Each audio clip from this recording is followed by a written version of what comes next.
Good morning. You're listening to Central Wisconsin's 24-hour information station, AM 1320 WFHR. It's time now for the Morning Magazine, brought to you by Comfort Air Heating, Cooling, Plumbing. And welcome to Morning Magazine for this December 18th, 2019. I have your host, James J. Maloff, here today, and we are going to be joined by Mayor Zach Vruwink. Any moment he'll be in the studio with us. We are joined by Wisconsin Rapids Community Media, so we're right here. So I'm just going to interview you guys for a couple minutes here now. But we appreciate you joining us, as always, good friends over at Wisconsin Rapids Community Media. And the mayor will be in just a moment. Oh, there he is. There he is. See, were your ears burning? Is that it? Was that getting caught up with Pam out there? That's one of those things. I almost want to just let you go talk to her for a while because she's a little more interesting than I am anyway. But thank you very much for joining us, Mayor. I know how busy you are. Good morning. How's it going today? Pretty well. Good to hear. It's Good to hear. cold out there, man. Looking forward to some sunny, a little bit warmer weather here coming ahead. It's one of those things, Yeah. Are you in that kind of place right now where you're kind of just taking care of as much business as you can before the holiday comes around? Yeah, the holidays, this way the calendar falls, it makes it a little challenging with a broken up week next week and trying to coordinate. I know a lot of folks are planning, city staff and that are planning time off to the extent that they can. And so, coordinating meetings, jamming things into this week seems to be the way it's looking right now. Appreciate you jamming us in and all that stuff that you got going on. We got the standing appointment every month, so it's hard to say no. When people say, you've got something, actually there's a meeting up in Marshfield I'm supposed to be with Wood County folks, and I said, but I have a standing commitment with James on the radio, so here we are. Appreciate that. What we're going to do is take a really quick break, and we'll just go ahead and get something set up here, and then we'll be right back with more Morning Magazine here on AM 1320 WFHR. Thanks a lot, Michael. It's 5 below in Stevens Point, 9 below in Marshfield and Wausau, 6 below in Wisconsin Rapids. It's cold. That's the overall consensus I think you can take from all that. Yeah. We are joined by Mayor Zach Vruwink right now, and I do want to remind everybody out there, if you have a question for the mayor, we encourage you to call in. 715-424-2600. 715-424-2600 is the number to call. Otherwise, we have plenty to talk about. We do. A little bit later in the show, we will get into a year in review kind of thing and look ahead a little bit to 2020. But for right now, I know you had a council meeting recently. How did that go? We had a good meeting last night. A number of things on our agenda. One in particular is something that people have been seeing some great progress at if they've been driving on 8th Street at the Chestnut Street area by Witter Field with the city's pool project and recreational center. And so last night the council formally adopted rates for the pool users as well as the recreation or the room rental component to the facility as well. So it was really the aim of the city to offer resident rates that are very affordable, given the objective of accessibility for our residents, that folks that spend most of their summer in town are looking for fun and exciting places to spend their time, and the pool certainly is in alignment with that. I think there's a lot of folks, myself included, that have an affinity for those pool years, or those early years where they spent a lot of summers at the pool, and certainly that was the aim of the city Finance and Property Committee, the city staff, as well as the Parks and Rec Commission. So user rates or entry rates, and I'm just trying to pull them up here on my iPad, but we set both resident rates and non-resident rates. The resident rates, there'll be a day pass rate of $6, and then residents will be able to buy a punch card. And so basically it's like a 4-visit punch card. So if they've got a family of 4, one punch card would be $20 and they can enter the pool. And then there's also season pass rates, both for residents and non-residents. And the city also decided to offer a military veteran status, as well as a senior status rate for individuals that are residents, resident only, that can get a very affordable pass into the pool facility. So individual rates are $60 a year for a season pass resident rate, $30 for seniors and veterans, again, summer pass, and then there's family pass rates based upon the size of the family. And then non-resident rates are at least 50%, if not twice as much, because the city's facility is being some of it is being paid for by debt, and that debt is being levied against property in the city. And so therefore, folks, the argument is very sound in that residents are paying a portion by nature to use the facility, and then there'll be some fee pass entry rate. But as far as construction on that project, it's going very well, despite the winter, but they did plan to do some winter construction. So right now, it was just there again on Friday, touring it with Parks and Rec Commission members, showing them. It was the first time I was actually in the bathhouse building, which is the long building, as well as the pump house building. And so they're doing some roof work and doing the furnishings and some of the painting and all that stuff over the course of the winter months. So they've got heat in the building, so it's a little more comfortable to tour the facility and when it's this cold out. And Myron Construction and their subcontractors, it was nice to see Current Technologies, which is a local firm out of the Port Edwards area, working on the facility, doing the electrical work. Ron's Refrigeration, also from Wisconsin Rapids. Really intentional. Great to see so many local subcontractors working on the facility as well. As a kid who grew up with construction and an uncle who was an architect and everything, I can't pass that area or the Boys and Girls Club area and not just completely stare it down. It's so cool to be seeing these things kind of as they're coming about and being built and everything. And it reminds me so much of growing up in the city, because in the city there's always something being built and worked on and everything, and it's felt like that around here.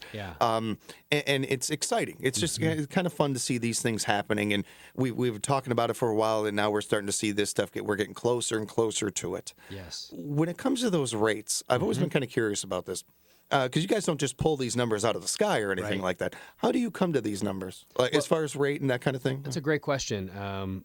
So when we did this facility, we looked at proposed rates. We looked at 10 other facilities around the state, from the likes of Black River Falls to Merrill to Weston, Oshkosh, Appleton, and a number of other facilities, Stevens Point, Marshfield pools, to really make sure that we offer a variety of rate structures, because there's a lot of user groups that we want to promote users, whether it's seniors and water walking and lap swimming, to family units with children, and so we want to make sure that we're offering a variety of rate options. So that's the first measure, is what are our comparables? Who are we comparing ourselves to?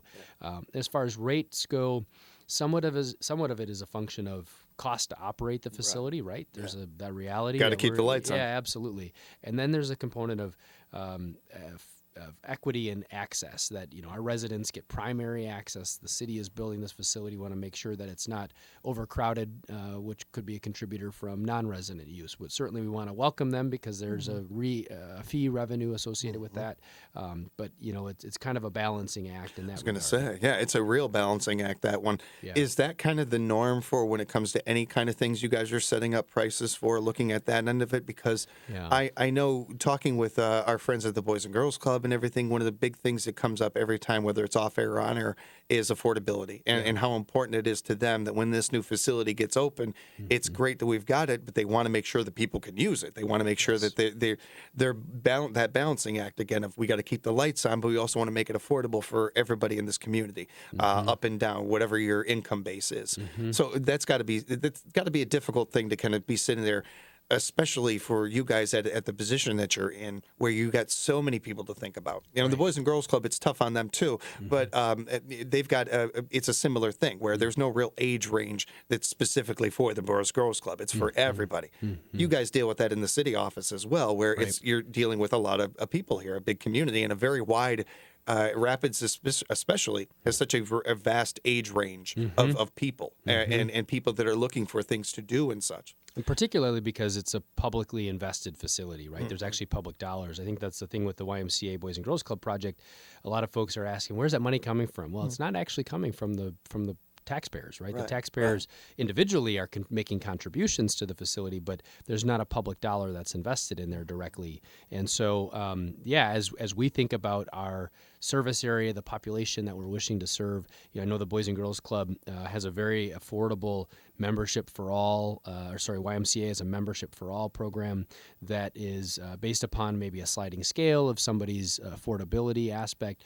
They can still get membership at a reduced rate than kind of the published or publicly available rates. And I commend them for that, because that's a commitment they choose to make. They don't have to do that. It can be just a membership organization and not give consideration to others that might not have the affordability or might be in a financial situation where they can't become a member. And I think that's the other thing with both these projects is there's a lot more than just what's on the surface. So a lot of people think that the pool is just summer swimming, and we're not making a $10 million investment just to use it a couple of months out of the year, right? It has to be diverse in its programming options year round. And it was really interesting when we walked through the building to hear the reactions from the parks commissioners around the size of the multipurpose room, for example, which is kind of a family or a community room.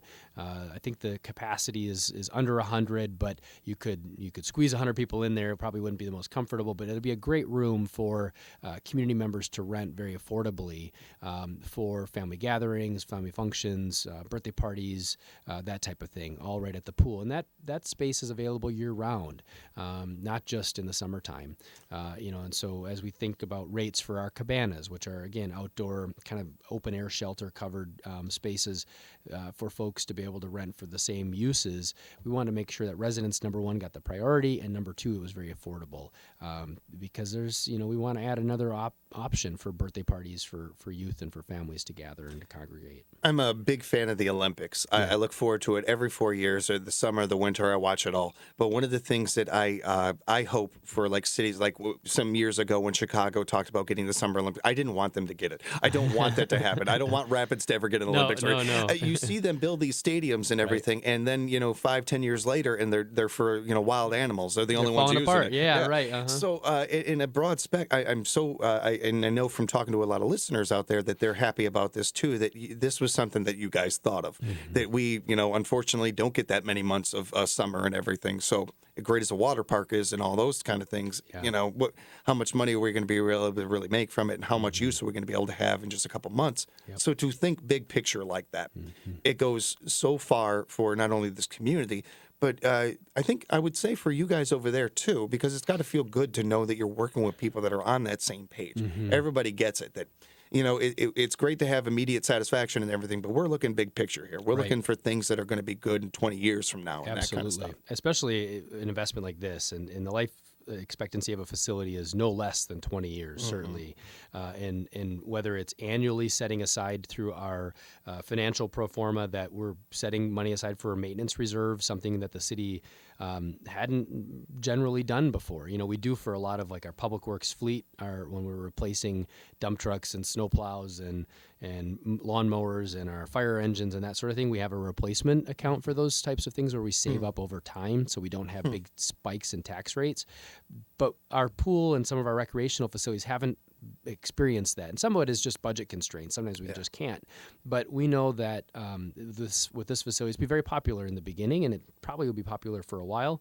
That if there is a profit to be made, that money is set aside for the slide refurbishment, because we know that those things are going to age over time. Those types of things. Otherwise, the community's investment is for naught, and that's not good. That's not a good fiscal practice and management. The other thing with the pool that I'll mention that was discussed and approved was a formal invitation now for municipalities to join. So while our preference is city residents, if other municipalities, the city of Nakusa, the village of Port Edwards, etc., want to offer their residents resident rate passes, we'll give them a financial formula that they can plug in and get a number that basically they would be able to support. So in the case of the city of Nakusa, for $680,000, they'd be able to buy in essentially access to the facility, and that way they're afforded all the same benefits that a city resident would, because that's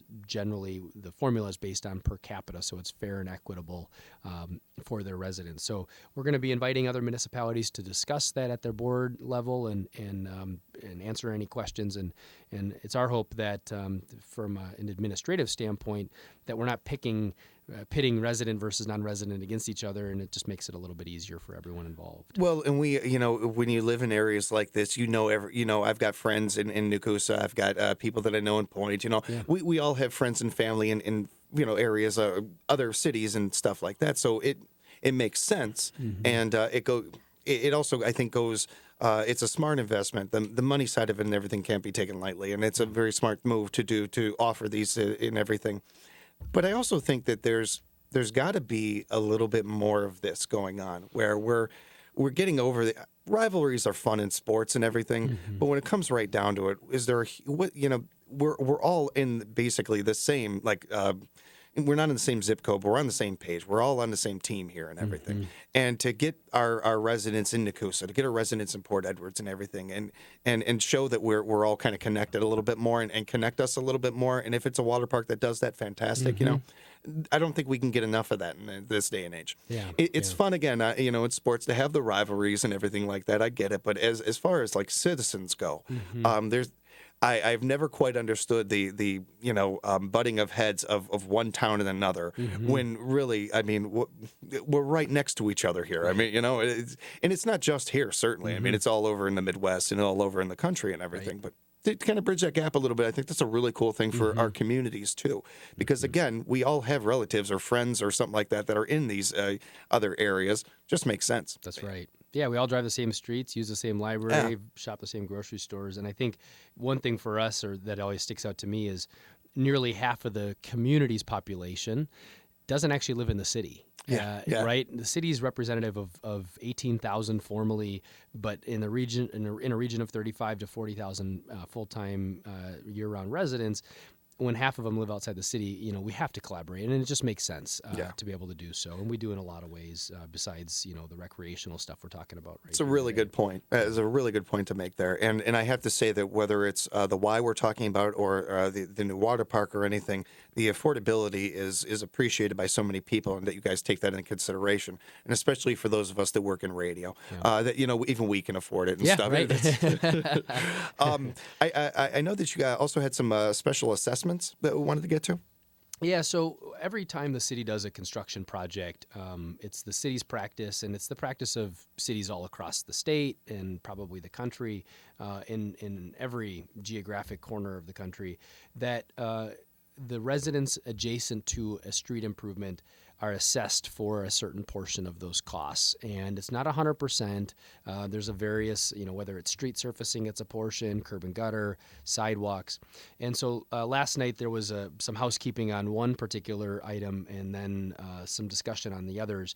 And it seems as if it all comes back to, number one, a function of cost, that lots that have more frontage on a street are certainly going to pay more. And that's, I think, a measure of historical significance, in that if you own more property, you can probably afford to pay more, but that's not necessarily always true, right?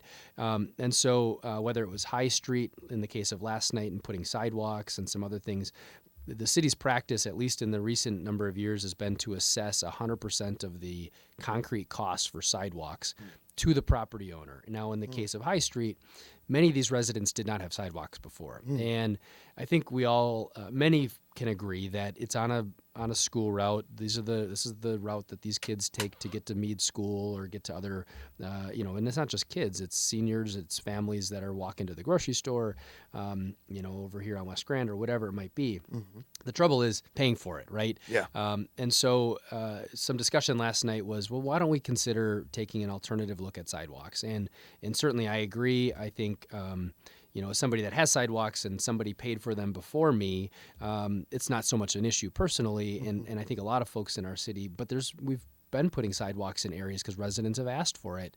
In the case of area of Huntington by ODC, a lot of those folks walk to get to ODC, whether it's working there or maybe even shopping at their little store they've got there now, or that might be living in the city's housing authority complexes or the apartments over there. A lot of those folks are walking to and from businesses and services as opposed to taking a taxi or maybe if they've got their own means with a car. And so it's sidewalks are very contentious because they're costly. Chase Street is another example. So anyway, there were 2 decisions last night, both of which I had to break a tie on. And my position is we want to make sure if we do anything different than what we're currently doing, it's done fairly and equitably, because the last thing I want the city to be accused of is picking winners and losers or having an unfair a distribution of cost of who's paying for that cost burden. So I referred back to the committee of the whole now, which will hopefully get assembled in January, to look at what are the alternatives to financing. In this case, just sidewalks. I'm not so sure that the city is ready to make a switch when it comes to paying for street surfacing, curb and gutter, but certainly sidewalks. And like I said, it's an expensive endeavor. Alternatives could include that the city just levy taxes to everyone, that everyone is paying, everyone's benefiting. Maybe that's one way. Maybe only a portion of it gets charged to the adjacent property owner, et cetera. So I'm not sure what the exact path goes, but I want to make it clear that if we do anything different, it should be done fairly. And those that just paid for assessments in the last couple of years also get some consideration for that. The way cities have implemented this in other places, if it's a wheel tax or a vehicle registration fee, is they think about those that were assessed in the last couple of years and maybe offload some of the burden or rebate some of the charges to them. So it's one of those topics, we think of roads all the time. Almost every day we think of them, whether because we're on them or it comes up in the news or something like that. Sidewalks are one of those things that kind of gets lost in the shuffle a little bit, that whether it's care or maintenance or even just having them. And then when it comes to wanting them, it is almost, it's got to be a little, I don't want to say frustrating, but a little bit like, you don't just snap your fingers and they happen. Right. And for some people, I kind of think that we almost take them so for granted that we think that that's just the case. That, well, why don't you just throw one there? Just go ahead and slap one down there or something. Yeah. It's not that easy. It's not that simple. And there are so many things that you have to make sure when it comes to a sidewalk that are correct, both on a national level and even on a state level, as far as the curb being so high and so many things. So it's not just a matter of putting down some concrete and there, go walk on that. There's a width standard. There's in recent years the Americans with Disabilities Act requires certain things for folks that are maybe using a walking stick or a cane, that they have the ability to be able to traverse those inclines, and they're done to a standard. So that way you don't have those disproportionate. If somebody has a vision impairment, they know what to expect when they encounter a sidewalk. Now the thing is, cities get built over 100 years or longer. We don't just replace sidewalk everywhere to meet the standards, but we do when we replace things across the city. So sidewalks are very contentious. We all want good roads, right? We want great street surfaces. We don't want rough streets, but we don't want to create a situation where everyone wants that, but nobody wants to pay for it. So I think the time has come, at least for a conversation at the city council level, to say how they want to charge residents for this stuff. And unfortunately or fortunately, last night, that's where the discussion kind of got hung up, and I had to break a couple of ties and hopefully further the conversation at the city level. It's not a done deal, and hopefully the residents that are experiencing special assessment situations now or have, that maybe the city can look at making the burden a little bit less on those folks. And one of the things I've appreciated since the first time we got a chance to talk and learning about your cabinet and the people that you have over there working with you is how open you guys are to listening to what residents have to say, ideas they have or thoughts they have and everything. Is the sidewalk situation, is that one of those things that kind of came up that way through residents? I think we haven't done a lot of streets where there's been a new installation of sidewalks. Up until last year, we experienced one again with High Street that, it isn't so much of an issue because if it's, let's say, Chestnut Street between 16th and 8th Street, there were sidewalks there before. So most of those sidewalks remained in place. We didn't have to replace them. So the cost burden was less. But in the case of High Street, if someone has a corner lot or a real long lot, those bills can be $5,000 or more for sidewalks. And now we've made it easier the last couple of years to say, okay, you're going to have 10 years to pay it off versus a shorter period of time, or maybe I can't remember, maybe we even offer 15. I forget the change, but a longer period of time. But it doesn't eliminate the cost barrier, right? So those folks are really getting socked hard, and we're not going to make everyone happy in this, and that we're not going to be able to go back 50 years or 15 years or Right. whatever and reimburse people.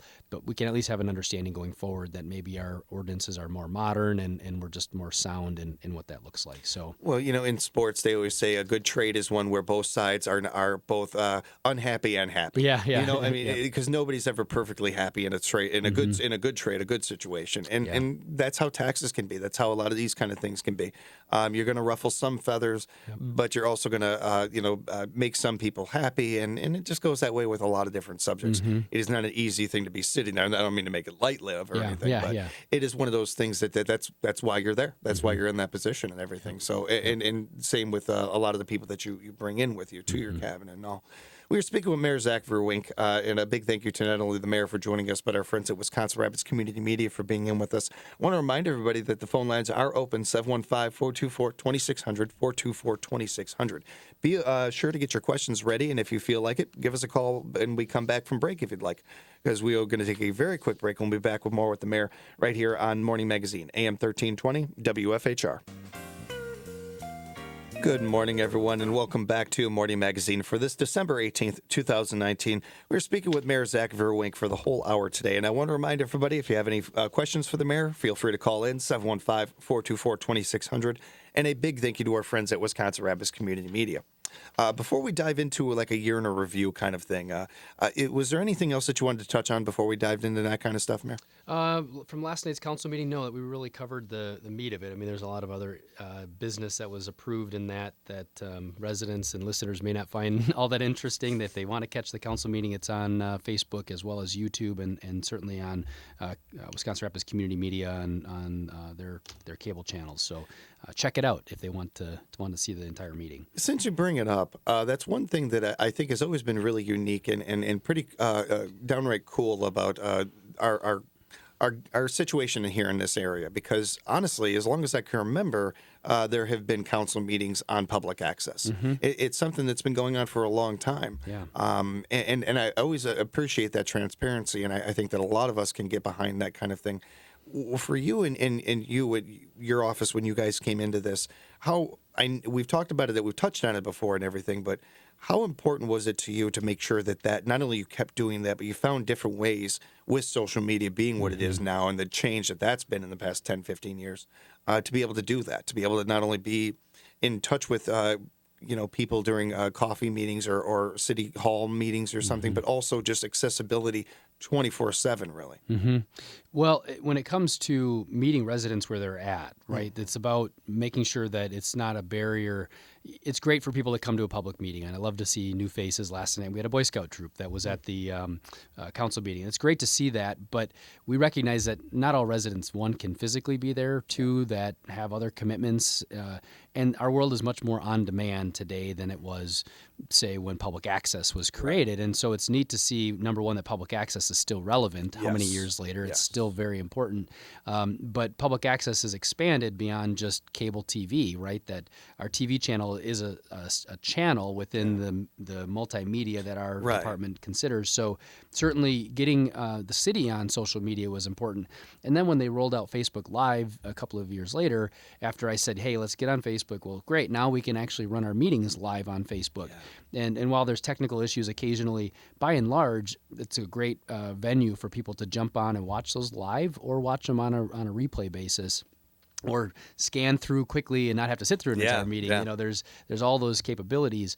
Certainly on YouTube as well, it's a great archiving resource that before folks had to come and get a DVD or check out something. Now it's all at people's fingertips. So there's no question about what a public meeting. It's an interesting record now comparatively when we were just taking minutes or notes with a quill pen. As I show the kids that come to City Hall, I pull out the books from the 1874 from the city of Centralia at that time. It's really interesting to look at that. But fast forward 150 years later, and we've got so many other capabilities. But it's so important, I think, for our residents from a transparency standpoint, and certainly for an access that people have direct access to what's being discussed at these public meetings. Well said. We're going to take a phone call real quickly. We have a call here for the mayor, Zach Vruwink. Good morning. You're on the air. Good morning. I'm going to ask some questions, and then I'll listen on what he has to say. Great. Well, first of all, I want to say there's a lot of great things that he's accomplishing in this town. and there's a lot of great drug programs and things like that, and a lot of opportunities that haven't been here for a long time.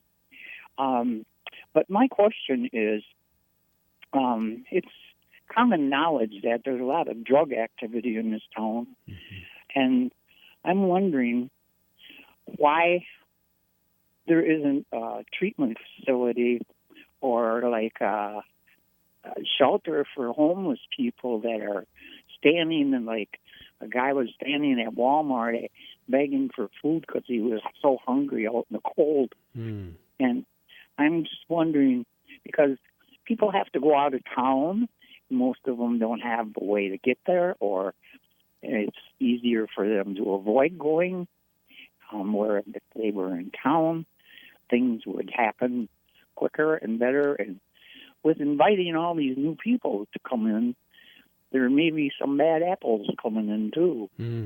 So I'm just wondering what he has to say about that. Really appreciate the call. Thank you very much for that, calling and taking the time. We appreciate you, hon. You have a great day. It's a good topic. Yeah. It's one of those ones that doesn't come up organically very often, but it is one that I'm sure that you've heard more than I have. This kind of feedback and that kind of thing. And I've wanted to personally bring up the idea of a homeless shelter kind of thing before too.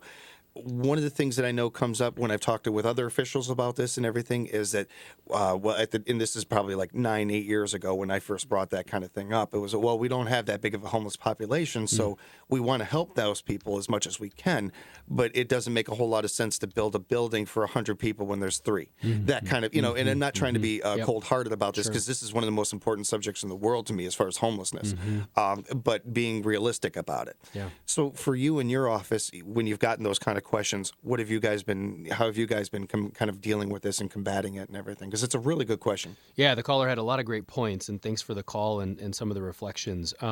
The first thing, one, I'll acknowledge, the city does have, by definition, folks that are considered homeless. And I actually just talked to the United Way director on Monday about this issue. One, from an update standpoint, but two, they'll be doing the point in time count here in January. Again, they do one in January, they do one in the end of June, to capture and to identify folks that might be in the caller's case in plain sight. The trouble is, in the wintertime, there's maybe resources that folks seek out because they're just not, by definition, publicly, they're not in a public setting homeless, but nonetheless still qualify as a homeless individual or homeless family. So as it relates to treatment, I think the caller was referring to those that are facing addiction. One of the things that I'm very proud that Aspirus has done in our community is opened up a behavioral health clinic, and it's right at the hospital. It's not an inpatient facility where they maybe check folks in and they're there for an extended stay. That is a lot more counseling. So there's that component that doesn't serve everyone, but it serves more people than previously we served, which was really nobody, right? Granted, we Unified Wood County Human Services and others provide some services, but it was great to see Aspirus enter that market. It's like hospitals, it probably doesn't make them money, but it's a great community service that they provide. So there's that's relatively new, and the caller may not be aware of it, and that's more of a clinical counseling setting. The other piece, as it relates to a shelter, as I consider research and information from other municipalities and nonprofits that study this issue, a true shelter, by definition, is really an old model. And not that they aren't being built today or being considered. Right. It's just that they haven't proven as effective as, let's say, an Oxford House, which may serve males or females, and they have to agree to be clean and have conditions to live there. And the other piece is Helping Hands Gospel Mission and some other church organizations have come together to ensure that folks that are maybe facing an eviction from their apartment or from their home may be able to get some transitional housing. The Family Center is also another great resource that serves a segment of our homeless population.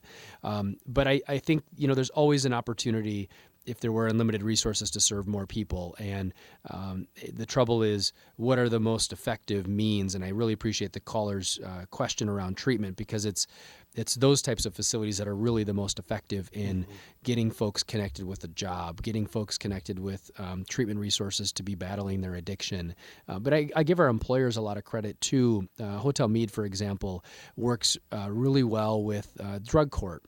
That many of these individuals just need an opportunity to be able to go to work and have purpose. And the Hotel Meade, whether it's in housekeeping or food and beverage or in their banquet facilities, they've done a really great, really admirable job in serving or offering residents the opportunity that might be in unique circumstances that have maybe a unique work schedule, right? They've got to attend a lot of meetings. They've got to go to drug court. And, so I'm really proud that we have those resources in our community.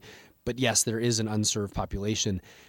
To answer the question, I'm not certain what number that is on a daily basis because it does fluctuate based upon seasons and that too. That's just it too. And we have a caller calling in with a question. We'll get to you in just a second. But I think that is an important piece of this. As somebody who looks at the homeless situation, not just in our area, but through the whole country. California is a prime example of how shelters, I don't want to say shelters don't work, but the old, like you said, the old shelters that we kind of saw on TV and a lot of us grew up with seeing in the 70s and 80s and everything, they're not really around as much, and they're not where a lot of homeless people go anymore.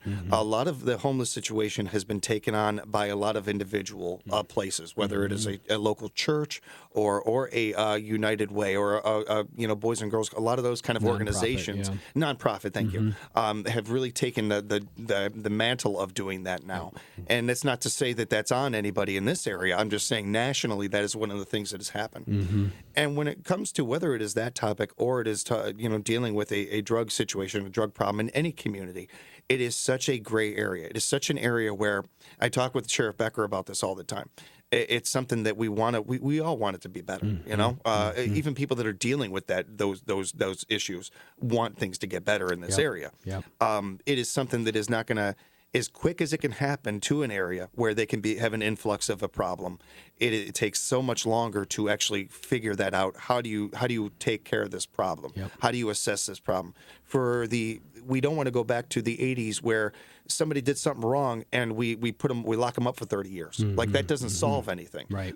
So like again, talking with Sheriff Becker about this and stuff, it has been so important for him and his people to stop the revolving door. And why are people doing these things and getting into that. So that involves not just treatment centers, of course, but that involves, community people, members being, open-minded and stuff. And it's not to say that every person that has an addiction is that kind of person. Right. But it is a gray area and it is a case-by-case kind of thing. So when it comes to something like that, yes, a treatment facility would be helpful, sure. But it is not going to be the end. Well, we got the treatment facility. We're all done. We don't have to worry about this anymore. Right. There's a lot of layers to this subject. And I think, the city's attention to housing in general, affordable, safe, and quality housing, the project that's being constructed by the Centralia Center has a preference for veterans. And I see and hear that veterans are, especially those that are returning from Iraq or Afghanistan and the more modern conflicts, are maybe the next wave of folks that are really going to be needing some special attention, particularly as it relates to PTSD.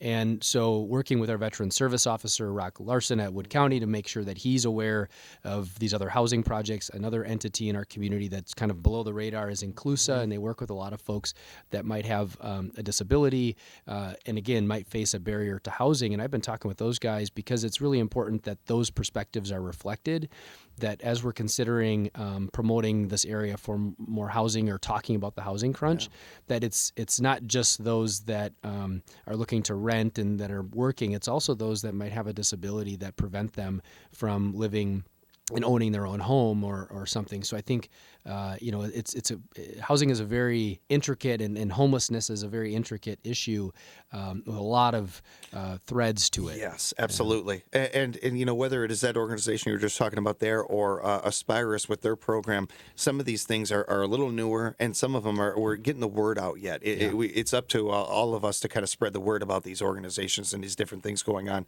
just because you never know who it could help. You never know who it could affect. That's right. Let's take a phone call before we take another break real quick. Good morning. You have a question for the mayor?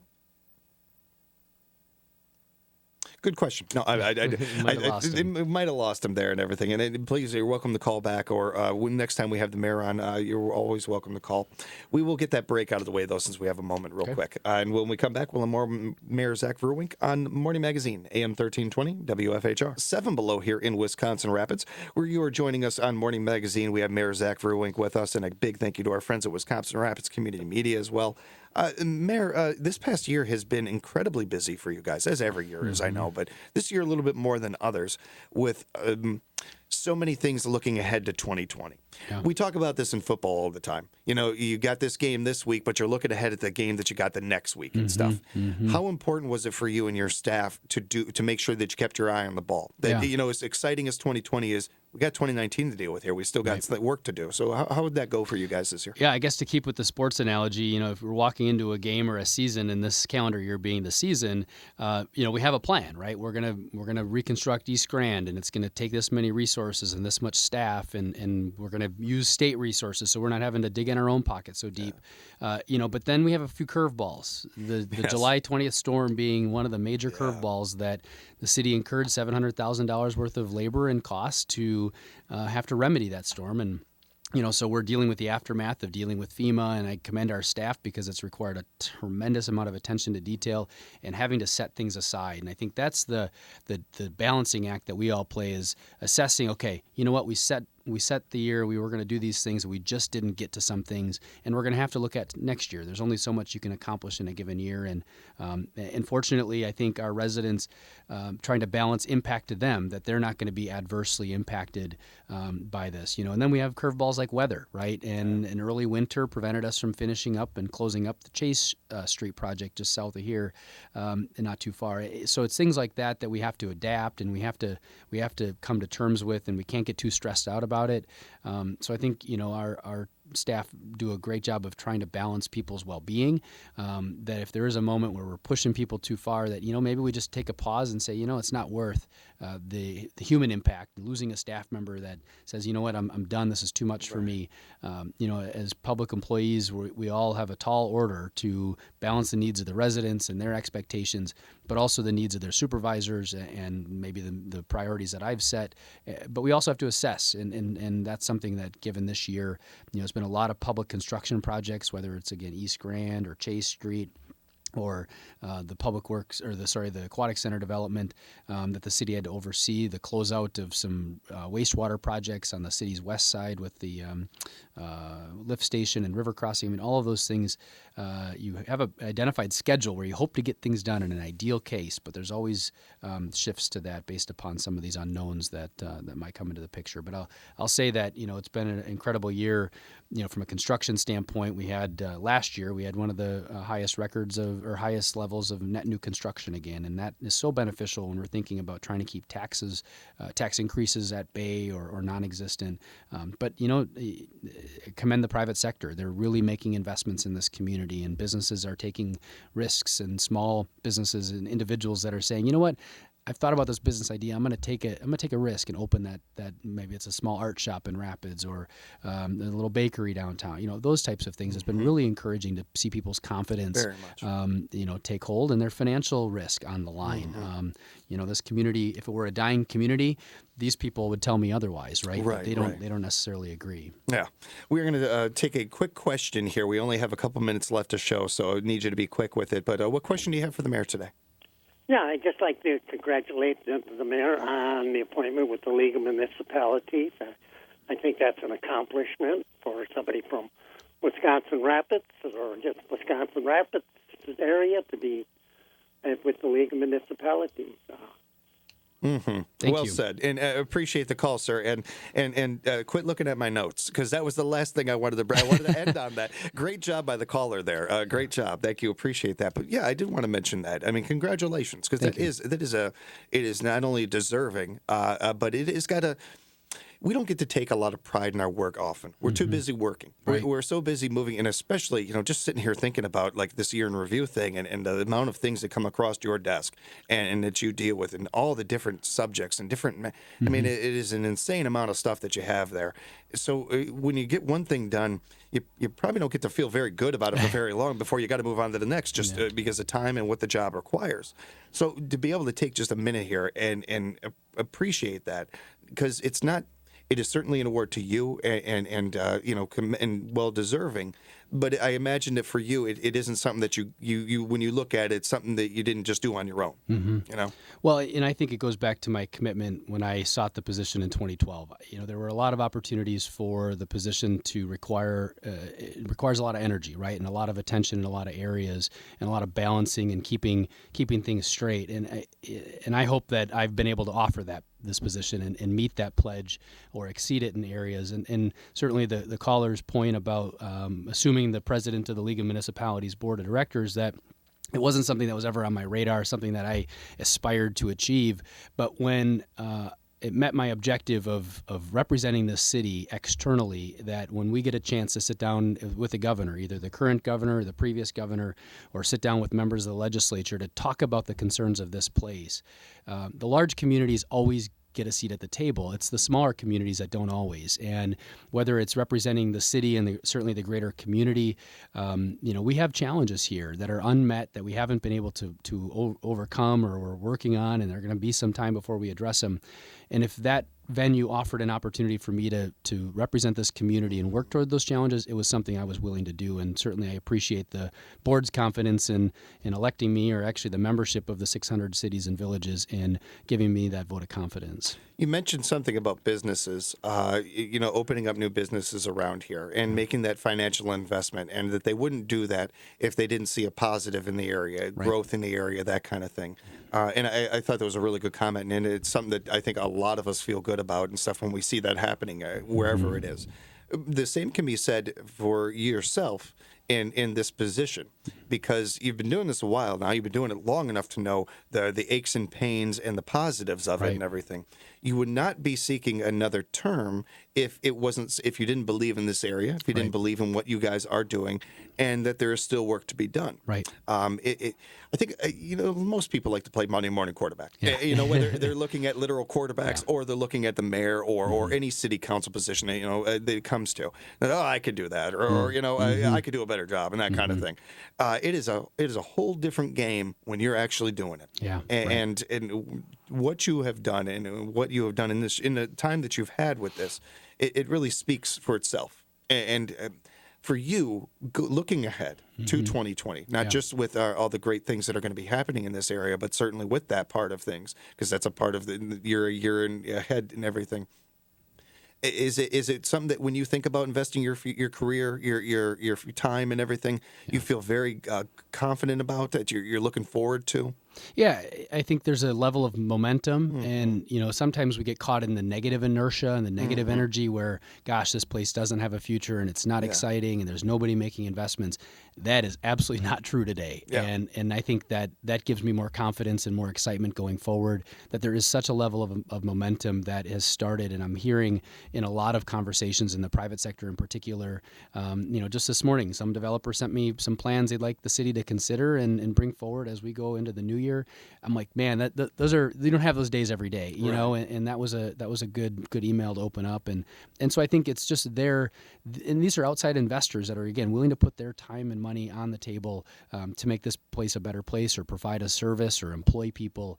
I think as it relates to representing the city and the caller's point, it's interesting that you've got the mayor of the city and the county board member that are currently serving in advocacy roles. Lance Plimo's the Counties Association president. And, there's so much work we can be doing together. And that's why I think the collaboration is so important as it relates to working with local people or local businesses or local developers. And then externally, equal parts, what we can do externally.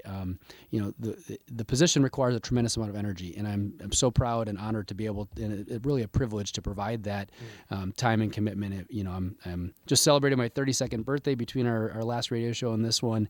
And I do some reflection, right? I've got friends and peers that are doing things all over the place, and they're like, they watch what's happening in Wisconsin Rapids. This place would have never been on their radar, if it weren't for kind of just continuing to amplify our successes at times, talk about our challenges, because it isn't a sure bet, right? You don't show up and say, I'm going to do this, and you wave a magic wand and it happens. And while it's incredibly frustrating and disappointing when you can't achieve exactly what you want, it's great to be able to work with a council that debates and questions and really scrutinizes things at times, because I think that they have an important job to do and a difficult job to do at times too. And then they like to put me in a difficult spot on occasion, like last night. I think 3 tie-breaking votes maybe, but that's I owe it to this place, and this is my hometown and your home, and you really want to make it the best it can be. And I think this town, between the momentum and the potential it still has, there's more to be done. So I certainly appreciate that. Yeah, well said. We always appreciate the time with you, Mayor. And again, keep up the great work, and try to get a break in there. Yeah. If you can. Holidays are coming up, yeah, so it's a natural time to be able to take time with friends and family. And we want to wish you and yours a great set of holidays here, and all of our friends at Wisconsin Rapids Community Media as well. We're looking forward to next year and talking with you again soon. Great. Merry Christmas and Happy New Year. We'll talk soon. And we are going to have more on us on Morning Magazine starting tomorrow, so be sure to join us tomorrow at 10:06 for more Morning Magazine. Right now, CBS News, this is AM 1320 WFHR.